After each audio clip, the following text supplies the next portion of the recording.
Ruiz, disponemos ahora más o menos de unos 25 minutos para el debate que también me gustaría abrir a los propios miembros de la mesa, si queréis preguntar o hacer comentarios sobre las otras exposiciones. Abrimos directamente el turno. Veo por ahí, Laura, cuando quieres. Bueno, muchas gracias a las 5 ponencias. Están no sé quién organizó el panel, pero muy bien articuladas. Así que también felicitaciones a los organizadores y a las organizadoras. Yo voy a hacer, algunas ya hice, pero entonces voy a volver sobre el final. Justo agradezco a David que haya terminado con esto que decía, ¿no? Casi jugar entre la reforma y la transformación, porque vos apostás a la transformación, ¿no? La última pregunta es transformativa, porque sostenés que, bueno, el retraimiento del Estado Social de Derecho, ¿no? O sea, la falta de acceso a esos servicios universales impacta fuertemente. Entonces, esto me da pie para hacerle la pregunta a Paz, porque Paz nos planteaba, o le llamaba la atención, que esto de Ni Una Menos no llegara a las mujeres de los barrios, ¿no? De lo que en Argentina se llama villas de emergencia. Entonces, bueno, ¿cómo no se relaciona entonces con la pregunta de David? Porque David parte del derecho a la renta mínima, pero en Argentina no existe una renta mínima. Entonces, si persiste la feminización de la pobreza, la violencia empieza ahí, y no al final, cuando la mujer, en todo caso, le pegan o la maltratan psíquicamente. Entonces, ¿en qué medida no es que no llegue a los barrios, sino que en todo caso esa falta de políticas estructurales no afecta especialmente e incrementa la feminización de la pobreza? Entonces yo siempre vuelvo a una frase que hoy el profesor Manuel citó, el fallo Campo Algodonero, es que dice, las matan porque son pobres y mujeres, y esto es multidimensional, ¿no? Y entonces esa es una pregunta para Paz, es decir, ¿qué recogiste de esas 9 entrevistas en relación con esto, ¿no? Específico de acceso a los derechos sociales en un contexto de políticas públicas bastante regresivas en materia de derechos sociales? Y la segunda pregunta sería nuevamente para Teresa y para Paz, referida ya, ambas dos, creo que yo después con mi pregunta, también Teresa, es como que enfatizaba mucho el tema de la formación de los operadores jurídicos, si bien recuerdo. Y la formación es fundamental, pero ¿qué están pensando en tema de selección de operadores jurídicos? Porque lo que vemos es, por ejemplo, les doy un caso típico, en la Universidad de Buenos Aires hay un programa de actualización de género y son todas mujeres las que hacen este programa de actualización de géneros, pero eso después no tiene impacto en la selección de operadores jurídicos, porque eso no está tasado, o sea, la formación en género no está tasada, y si la formación en género no está tasada, no existe ningún incentivo para que los operadores jurídicos se formen en eso, y todavía el currículum de grado no está impregnado de forma tal para que tenga una perspectiva, ni ya cuestión de género, una perspectiva de género, ¿no? Entonces, eso es, si ven esto como una política, podríamos decir, preventiva, ¿no? O sea, y esas serían, bueno, tengo otras preguntas, pero dejo la voz a los otros. Gracias, Laura. Sí, 100% de acuerdo. En las entrevistas o en los discursos que se pudieron recoger, a mí me alivió que los operadores con los que había hablado esto lo tenían claro. O sea, cuando desde el Ministerio Público Fiscal, los que se encargan de las políticas de género concretamente, me decían, ellos también mencionaban, no llegamos a los barrios, o las medidas que se están tomando no están ligadas a la realidad, aunque los jueces empiecen a juzgar o juzguen a través de la ley de violencia de género, estupendo, el juez dicta una orden de protección y decide darle un botón de pánico o antipánico a la mujer, y resulta que la mujer vive en una villa miseria donde la policía no entra y donde las casas ni siquiera tienen numeración.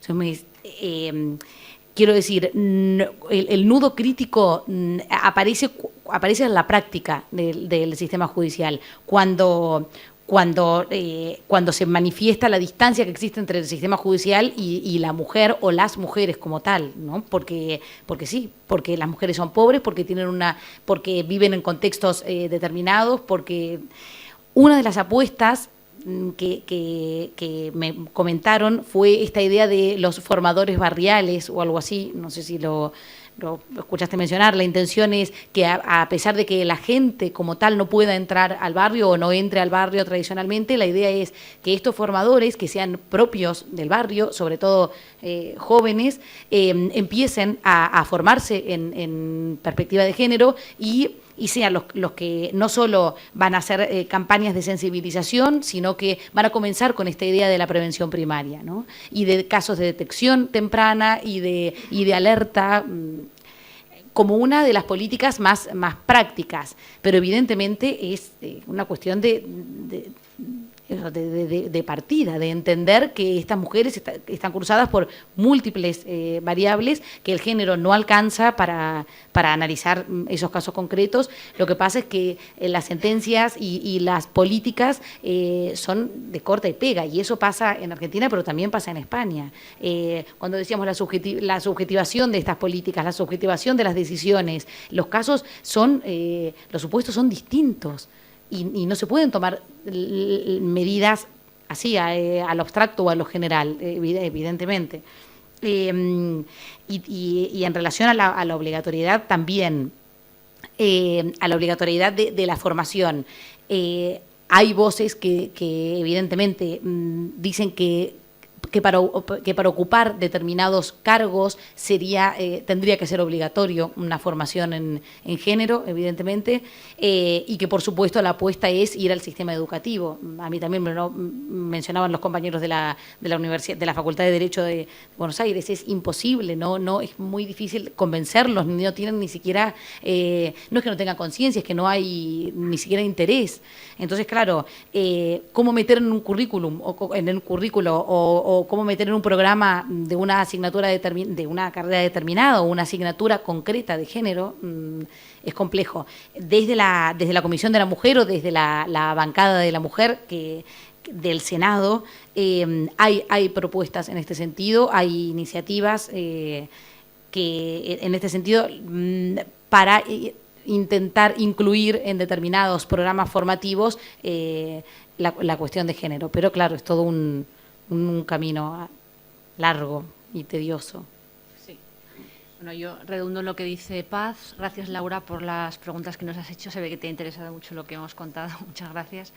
Vamos a ver, el tema de la formación especializada, pues en perspectiva de género y en derecho antidiscriminatorio. Claro, no solamente, o sea, esta necesidad y esta preocupación no solamente es para los operadores jurídicos, ¿no? que es muy necesaria, desde luego, sino también para las fuerzas y los cuerpos de seguridad del Estado, etcétera, etcétera. Yo creo que esta preocupación cada vez está dejando de ser una preocupación en abstracto y se está concretando más en programas o en propuestas concretas.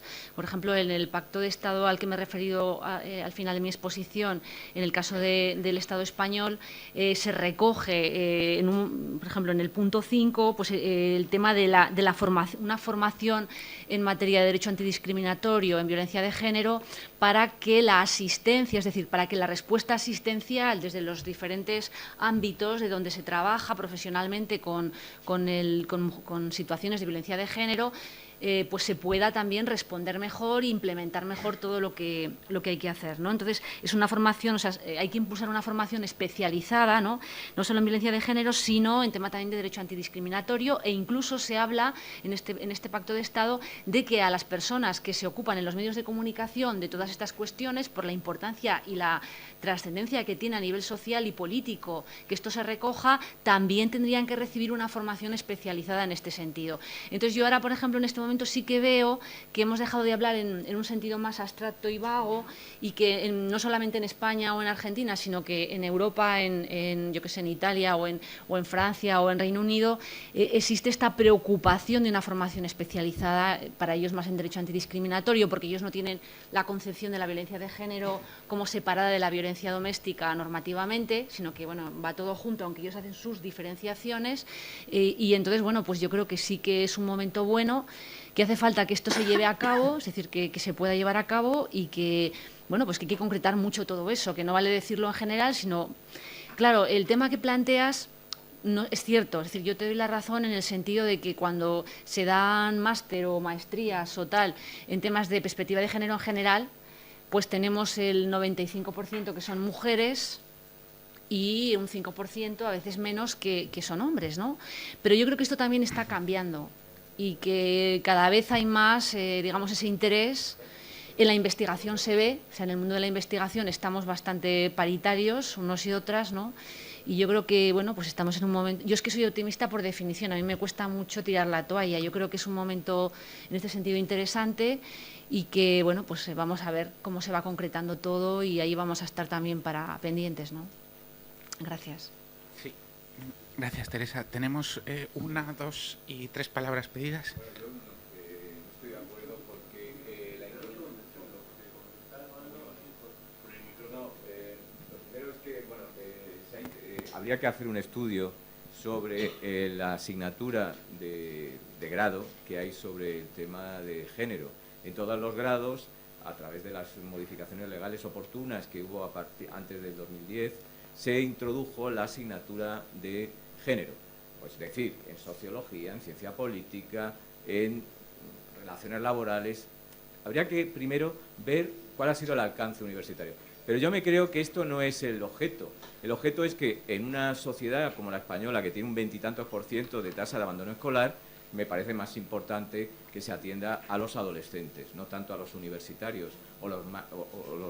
Me parece muy importante que no se ha tratado el tema. Y sobre el tema que me ha parecido muy brillante, el expositor, el ponente de Zaragoza, pues sí, yo creo que el tema de la renta es una de las... habría que entenderlo de una manera que incide mucho en la violencia de género. Yo creo que ha sido brillante. Yo matizaría algunas cosas porque soy profesor de análisis de las políticas sociolaborales, pero bueno, no creo que ha sido muy brillante. Muchas gracias. Sí, podemos contestar. A ver, en Sí, tema de educación, vamos a ver, claro, Laura nos ha preguntado formación especializada para profesionales. En ningún momento ni Paz ni yo hemos querido dejar fuera el tema de educación. Pero ya que lo ha planteado, pues me viene muy bien personalmente, porque esto sí, por ejemplo, en Aragón concretamente, sí que en el tema sobre todo de adolescentes, sí que se ha llevado al ámbito de la educación secundaria el tema de la concienciación en temas de género o incluso de violencia de género, pero no se ha hecho bien. Quiero decir que ojo con que cualquiera pueda dar estos cursos y esta formación, porque esto también es peligroso. Quiero decir que no cualquier persona, y sobre todo en estas edades tan sensibles como son los chicos y las chicas, en estas edades, yo creo que tienen que ser personas que realmente puedan dar en términos objetivos, y decir, en fin, no cargado de una serie de cuestiones subjetivas, todos estos procesos de formación. Y en cuanto a los grados, pues nosotros, por ejemplo, en la Facultad de Derecho de la Universidad de Zaragoza, en la asignatura de Sociología Jurídica, que es una asignatura optativa, que por cierto la tenemos a tope, es decir, que se nos llena todos los años, tenemos 2 grupos, uno de mañana y uno de tarde, sí que hacemos estudios, es decir, una parte importante del programa trabajamos con el tema de la perspectiva de género. Entonces, incluso lo hemos reflejado en algún libro que hemos recogido aquí, entre nosotros, ¿no? Y bueno, que sí que es algo importante. Lo que pasa que para nada hemos querido quitarle relevancia en temas, sobre todo, yo creo, de secundaria, pero hay que ver muy bien cómo se hace eso. Es decir, porque en Aragón yo lo que conozco, en Zaragoza, es que no se ha hecho bien, en el sentido de que han mandado a cualquiera que quiere decir, hombre, yo voy a dar esos cursos, ¿no? Y entonces a lo mejor es una persona, bueno, pues muy reivindicativa a ese nivel, normalmente una mujer, y entonces, bueno, pues hay gente que le ha asustado, ¿no? Entonces yo esto creo que es un tema muy serio, que estamos hablando de algo que tiene una gran importancia y que concienciar a la gente y mostrarle una serie de cuestiones hay que hacerlo con rigurosidad, con seriedad, porque no hay que tomarse en fin, como algo que no es importante educar a adolescentes. Entonces yo aquí sí que llamo la atención, ya que la pregunta me lo ha puesto sobre la mesa. Muchas gracias. Bien, teníamos dos palabras y sí, ya que tienes el micrófono, aprovechamos. Irene se ha fiado de mí, muy ingenua, piensa que no voy a romperlo. Bueno, buenas tardes, soy Mari Carmen Barranco, profesora de la Carlos III y en realidad mi pregunta abarca algo que me ha sugerido la intervención de Teresa, enlazo con los datos que nos contaba Paz y termino con la opción que nos planteaba David. Y es que a mí me preocupa mucho el concepto de violencia de género que todavía manejamos en España y al que probablemente se deba en parte esta disparidad de datos con respecto a lo que se nos planteaba en Argentina. Todavía la violencia de género en España no abarcaría los feminicidios de Ciudad Juárez, por ejemplo, lo cual es realmente, creo, escandaloso y además contraintuitivo desde la lógica de derechos humanos que estamos expresando. Entonces, desde este punto de vista, desde las dificultades que estamos teniendo en la sociedad española para aceptar un concepto más amplio de violencia de género, que a mi juicio revelan algo que indicaba Manolo, que es las dificultades que tenemos en la sociedad española para aceptar que la violencia contra las mujeres es un problema de derechos humanos, es una cuestión de derechos humanos. Entiendo el interés en proteger, en salvaguardar, en defender los derechos de los niños y de las niñas, pero a veces me resulta, a veces tengo miedo de que resulte más confuso todavía considerar que los niños y niñas son víctimas de la violencia de género y que desde este punto de vista encontremos un obstáculo más para un concepto más amplio de violencia de género. Me explico. Al presentar a los niños y a las niñas como víctimas, y pienso en una campaña que ha tenido durante varios meses el Ayuntamiento de Getafe por las calles y en unos carteles que yo veía cuando iba a casa y cuando venía a trabajar, en este escenario parece que seguimos vinculando la violencia de género con una cuestión doméstica y que el problema de la violencia de género no son los derechos de las mujeres, que terminan siendo al final víctimas indirectas, sino los derechos de las niñas y de los niños. Entonces no sé si se te ocurre algo, Teresa, que me deje más tranquila en este, en este temor. Te voy a dejar más intranquila, porque es cierto, quiero decir que eso que tú aprecias, lo aprecias con muy buen criterio. Y fíjate, remontándonos atrás en el tiempo, es decir, ya no solamente extrapolándolo al tema de violencia de género, pero si nos vamos, por ejemplo, a los orígenes de la Convención de los Derechos del Niño, de las Naciones Unidas, en esos 10 años de trabajo preparatorio que nos encontramos, que los diferentes movimientos e investigadoras feministas en el ámbito de lo jurídico estaban asustadas, y por ejemplo Frances Olsen, Martha Minow, etcétera, un largo etcétera, desde mitad de los años 80 hasta bastante avanzados los años 90 del siglo XX, tienen un montón de escritos y de congresos internacionales donde ellas plantean esta preocupación de cómo, es decir, si ya en ese momento se había avanzado bastante o suficientemente en la lucha de los derechos por las mujeres, en el momento en que hubiese una convención de los derechos del niño que se transformaría también o tendría repercusiones a nivel de los diferentes estados con legislaciones nacionales de reconocimiento de los derechos del niño, eso iba a implicar que si esa concepción de los derechos del niño se recogía desde una ética del cuidado, ¿vale?, los derechos de protección de la infancia, y no desde una ética de la obligación, esto para los que somos de filosofía del derecho lo vemos rápido, pues evidentemente esto iba a ser lesivo, iba a frenar, e incluso se iban a perder, fuerza en lo que es la práctica de los derechos de la mujer. Es decir, esta cuestión es una cuestión que está en la raíz del avance de los derechos, sobre todo de los derechos de protección, porque claro, los derechos de autonomía de los menores ya es otro ámbito, pero la fuerza más arrolladora son los derechos de protección, y evidentemente esto está allí. Es decir, que en el momento que estamos reconociendo derechos a los niños, tal y como la sociedad y como las propias leyes reconocen esos derechos, supone que, basados en una ética fundamentalmente del cuidado, pues evidentemente eso supone que es una limitación o puede llegar a redundar en contra de los derechos de las mujeres. Esto es una cuestión en el origen ya. Entonces no nos la vamos a quitar fácil, porque para podernos saltar eso tendríamos que hablar de una ética de la obligación donde los niños sean y los adolescentes sujetos, no solamente sujetos jurídicos de derechos, sino también sujetos sociales, en el sentido de que ellos también tienen una responsabilidad y no solamente son objeto de protección, ¿no?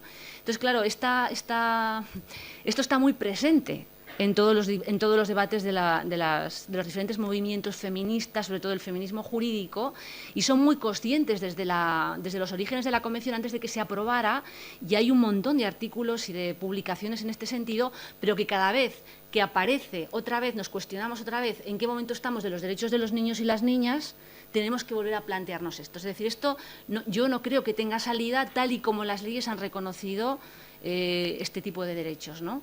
Con lo cual, pues tenemos que cargar un poco con esa... Es decir, no soy optimista en ese sentido de que esto se pueda resolver, pero, hombre, sí que es un momento importante desde la perspectiva de los derechos de los niños, pero claro, haciendo abstracción de la violencia de género, que es lo que nos ocupa hoy en esta mesa, ¿no? Pues que efectivamente tenemos que ir más a que ellos sean sujetos sociales reales de sus derechos, ¿no?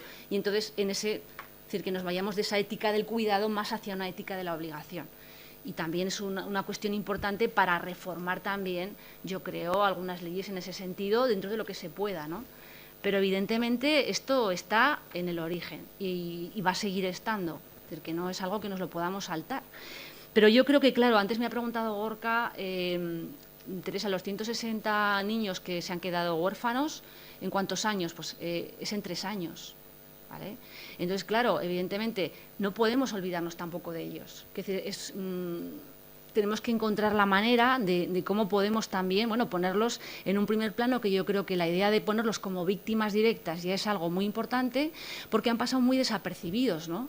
Sin que, en la medida de lo posible, no limitemos también los derechos de las mujeres, ¿no? Y las necesidades que tienen en esa situación. Claro, yo me he ocupado de abordar a la perspectiva de lo que son las medidas cuando ya hay una ruptura familiar, que, como sabemos, cuando la mujer muchas veces decide romper esa relación que era espantosa, es cuando empieza, a lo mejor, ha habido episodios muy anecdóticos de violencia, a veces ni siquiera de violencia física contra ella, pero en el momento que ella decide dar el paso, entonces es cuando a veces el agresor va a degüello, ¿no? Quiero decir que esto está constatado sociológicamente, es un hecho. Claro, trabajar con los agresores es algo fundamental. Yo no los he nombrado para nada, Paz sí, menos mal, porque evidentemente es algo importante y se están haciendo muchos programas y es algo que a plantear, ¿no? Es decir, que no acaba aquí el mundo de la violencia de género, pero claro, son variables que tenemos que tener en cuenta y desde luego el tema que planteas no es muy fácil de resolver. Es decir, llevamos muchos años con esta historia y yo creo que vamos a seguir en ello, ¿eh? Pero en fin, ya te digo que no te voy a tranquilizar porque no es posible en este momento, ¿no? Gracias. Bien, teníamos otra palabra pedida y yo creo que incluso quedaría hueco para una intervención última, para 2 si son muy breves. ¿Sí? Bueno, gracias. Es para Paz. Un poco en línea de lo que decía Laura, ¿no? Llegar a los barrios y que es parte, creo yo que es parte del problema estructural de la Argentina. La violencia de género es parte del problema estructural en Argentina. Y también el tema de lo que vos decías, que a la mujer de las villas de emergencia lo último que le importa es la violencia de género, me parece que no es tan así, porque hay un problema detrás y justamente es la estructura y un manto de normalidad respecto a lo que significa la violencia de género en Argentina, no solamente feminicidio, sino todos los pasos previos antes del asesinato de la mujer. Y respecto a la formación, de acuerdo con lo que decía tu colega, que no todo el mundo puede dar la formación, pero sí tendría que haber una formación en cuanto a la educación informal. Me parece que lo que acá se habló es máster grados, pero lo que creo que tiene muchísimo más impacto es la educación informal y ahí podemos llegar a los barrios. Además, la pregunta es ¿por qué no podemos llegar a los barrios? Parten de estereotipos previos que hacen que el Estado no entre, no esté presente. No es que no se pueda llegar a los barrios, sino que el Estado está ausente en esos barrios. Y después, 2 preguntas. Una es, no entendí muy bien, vos decías que la denuncia a veces no es pertinente tomarla. Si puedes explicar un poquito eso, porque yo creo que a veces no es pertinente, si el que atiende decide que esa denuncia no es pertinente tomarla, es peligroso. Porque Y en relación a mi tercer comentario, pregunta es si conoces de algunos protocolos que se estén aplicando en este sentido, porque también lo que abunda es, ¿no?, la incredibilidad del testigo en este aspecto. A ver si no quiere. Gracias, qué interesante, así puedo seguir charlando. Pero brevemente. Brevemente. Empiezo por el final. Protocolos, al menos en los organismos en los que me moví, no existen. De hecho, es una de las preocupaciones que surgen a raíz de la comunicación, y es fantástico, estamos haciendo cosas, hay estrategias, hay herramientas, pero está atomizado, desorganizado, y eso genera un efecto perverso que es de desigualdad. Porque cada uno va por su cuenta. O sea, la Comisaría de la Mujer hace su propio cuestionario de valoración de riesgo, que no es el mismo que utiliza un agente social si la mujer decide ir por ahí, que por supuesto no es el mismo que hace la OBD en la capital. Entonces tampoco hay un punto en común o una apuesta en común de decir, bueno, vamos a valorar el riesgo todos de la misma forma, como mínimo. Yo ahí me voy con Teresa y me sumo a la corriente optimista, porque creo...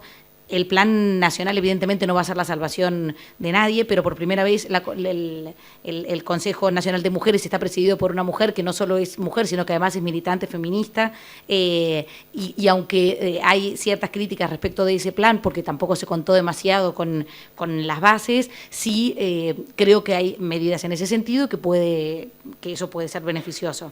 Elaborar una serie de protocolos y de directrices comunes, que es lo único que lo va a poder resolver. También me dio mucho miedo escuchar eso de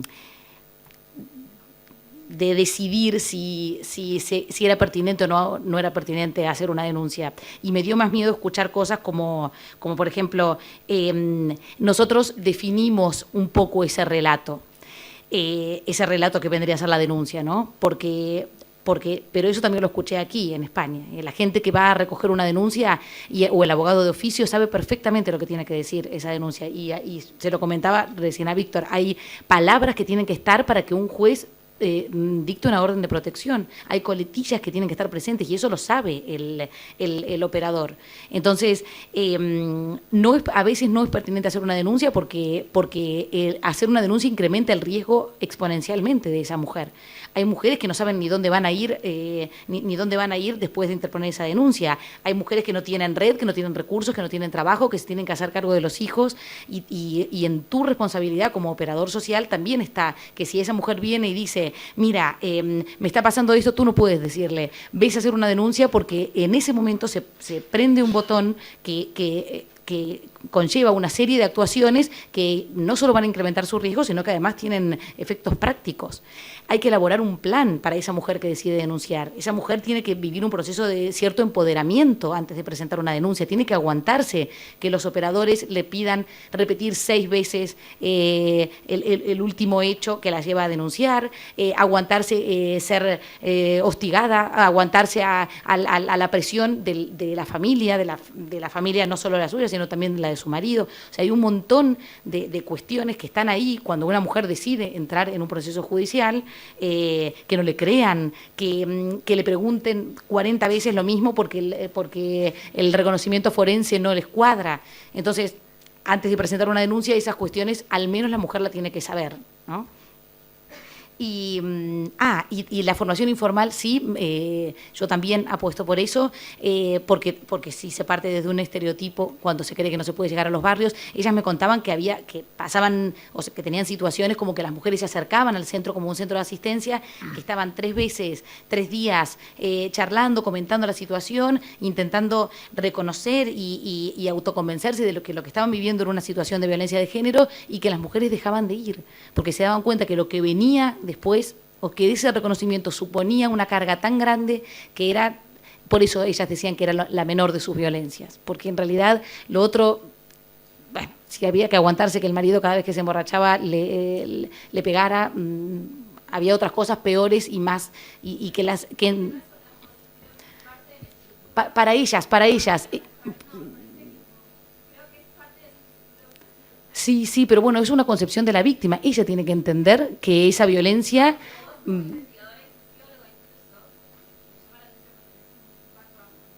Ujú.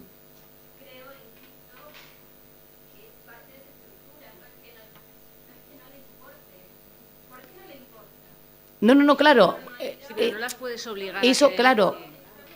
Eso está claro, pero en definitiva es su decisión. Sí, pero no es por- Sí.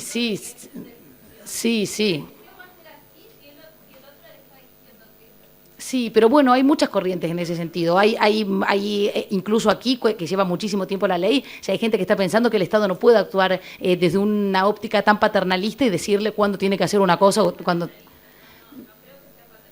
Bueno, esto Bueno. nos llevaría a un debate Claro, un poquito claro. más amplio y si terminaste Sí. la respuesta, ya lamento mucho, de verdad, pero si no se nos encabalgan los tiempos y había 2 peticiones de intervención, sí que les rogaría que sean lo más breves posibles y las respuestas también, por favor. Adelante. Sí, y un comentario. Viendo algunos datos que proporcionaron, me llamaba la atención esto y me puse a buscar datos en México, otro país latinoamericano como Argentina, donde hay una fuerte incidencia no solo de violencia sobre la mujer, sino de feminicidios, entendiendo que hay muchas otras formas de violencia, como también comentaba la compañera. En México, según datos oficiales, hasta agosto de este año se contaban 1.055 feminicidios, es decir, 3 cada día. Ahora, esto es obviamente preocupante desde muchos puntos de vista, pero es solo, digamos, la punta de un iceberg, porque el feminicidio, digamos, que es la punta extrema de la violencia hacia la mujer. Detrás de esto está esa violencia que quería hacer resaltar la compañera, la violencia que se ejerce sobre la mujer en los lugares de trabajo para ponerla en situación de desventaja, para ofrecerle ventajas, la violencia que se genera en los medios de transporte públicos, es decir, toda una serie de violencias que constituyen la cifra negra, no solo en los feminicidios, sino con referencia a otro tipo de violencia que es mucho más insidiosa. Y aquí me quería decir algo lo que comentaba David Vila, es decir, la renta mínima, porque solo al final salió a reducir algo que es lo que me parece mucho más importante, es decir, una renta mínima, para llamarle de algún modo, aunque en América Latina no existe, que pudiera garantizar que se superara por parte de la mujer la situación de desventaja que tiene frente a la sociedad.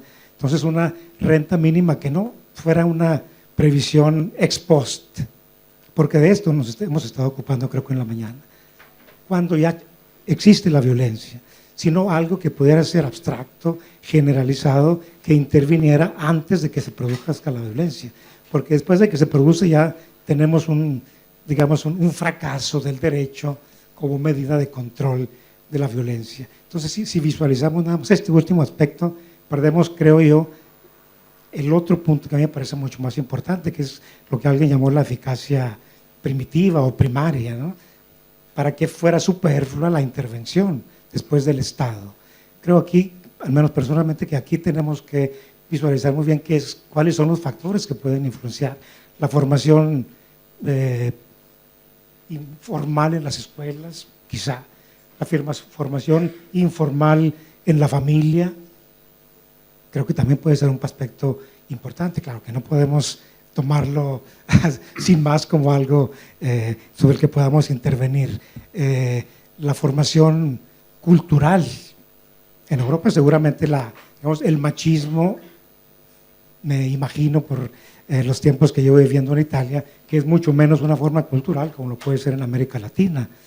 Pero en América Latina el machismo es una forma cultural muy fuerte que todavía no se ha logrado superar y que tiene, obviamente, forma un factor importante para la violencia hacia la mujer. Quizá no feminicidio, pero sí violencia de otro tipo que no necesariamente desencadena la muerte de la mujer. Un hecho personal, mi familia había mis hermanas mujeres y a mí como hombre de la familia nunca se me obligó a lavar los trastes, a lavar los platos, a planchar una camisa. Todas estas formas culturales que intervienen como formación informal dentro de la familia, creo que también pueden tener un papel relevante más allá de lo que puede formar lo que puede contribuir el derecho ex post. Nada más. Gracias. Teníamos otra... Sí, pero le rogaría mucha brevedad. Disculpa, Si David, no, y después puedes contestar si quieres a la... Vamos ya a 5 minutos de retraso, lo que la organización me diga. Adelante, adelante, por favor. Bien, buenas tardes. Mi pregunta muy, muy concreta. Veo que aquí todo el mundo sabe muchísimo, he aprendido muchísimo. Muchísimas gracias a todos. Va dirigida al profesor Manuel Calvo, porque tengo curiosidad en recabar la opinión a este respecto que le cuento. Cuando hablaba de la aplicación, la implementación de la Ley Orgánica Integral nuestra de Violencia de Género, y hablaba de las estadísticas judiciales, hablaba de las sentencias de condena, y me pareció, a lo mejor es una apreciación, que entender que había cierto matiz negativo cuando decía que muchas de ellas, un porcentaje alto de ellas, que es un dato y es cierto, son a través de la conformidad. Entonces, claro, quisiera recabar su opinión, porque claro, yo me muevo en el ámbito procesal y claro, y teniendo en cuenta que buena parte del ámbito de la violencia de género se mueve aquí en el ámbito de la diligencia urgente, es decir, de los juicios rápidos, de las previas, solamente hasta 6 años, porque la conformidad no puede ir más allá. Yo sé que los delitos muy graves, sean por previas o por ordinario, que superen los 6 años, ya no son objeto de conformidad. Si realmente, y hablando también ahora, viendo que a los agresores también, hay que decir, el que se conforma evita el juicio oral, pero no deja de ser una condena. Y entonces por eso le preguntaba si es cuando él habla de que muchas de esas condenas, pues claro, en los casos de sobreseimiento, sobre todo definitivo, está claro, pero en el caso de que la condena lo sea por conformidad, ¿por qué?